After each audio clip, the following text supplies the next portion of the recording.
converting a 1/2 inch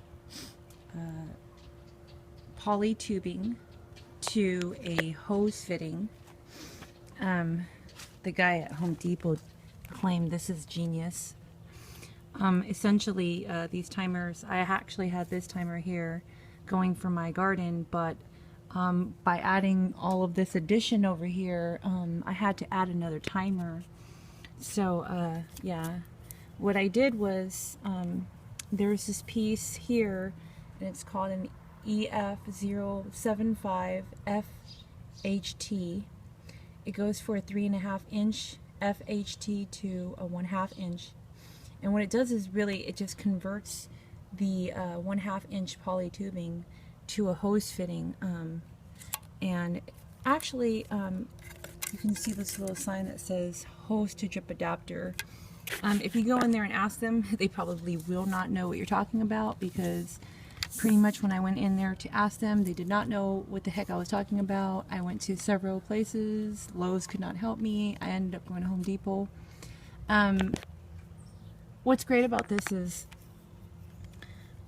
you can run a drip line throughout your garden without just with the and go ahead and add your sprinkler systems, which I will show you here.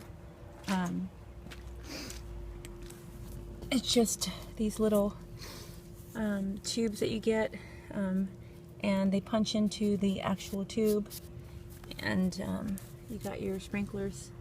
There's several different types of sprinklers you can get. Some spray out, some bobble. For like the plants, like the bigger squash, you might want it to bobble. You don't want the spray to be hitting the leaves because it can cause disease and stuff. But if you're wondering about adding an irrigation system to your garden, and you want to do real simple by using a drip line, this is the simplest and it's a cheap way to do it. You can extend it all through your garden, and as you can see, I have lines running. What I'm doing is, because I have so much running on that one timer, the pressure's really low, so I actually just added this other one down here. This is going to be running through, and I'm going to go ahead and hook some lines through there so that there's less pressure on these. And okay, you can actually buy one timer that has the 4 on it, but I actually already bought that last year, so I'm just adding the 2 because I don't need, 6. This is enough.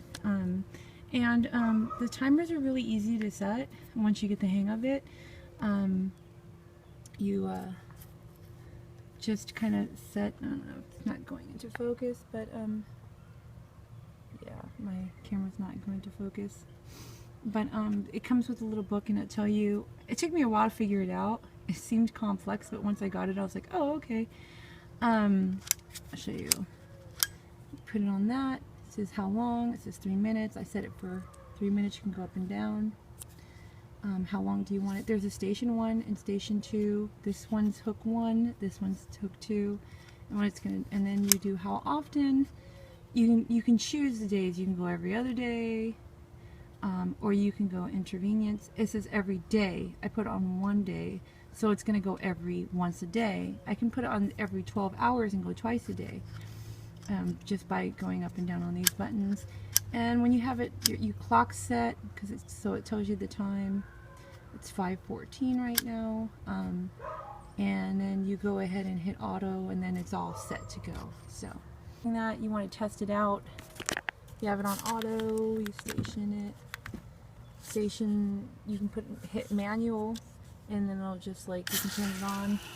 And then when you have all your irrigation set up, the sprinklers will go on. You can test where they're hitting. So I want to make sure that my sprinklers are set up in a way where they're getting all my seedlings and stuff like that, and all of these ones are getting, these are the bobblers here, so it's just pouring water, and these ones sprays to get my seedlings. So you want to set it up right, and then go back over here and hit manual again, stop it, and then just go ahead and tinker with it until you get it right. Hopefully this video was helpful.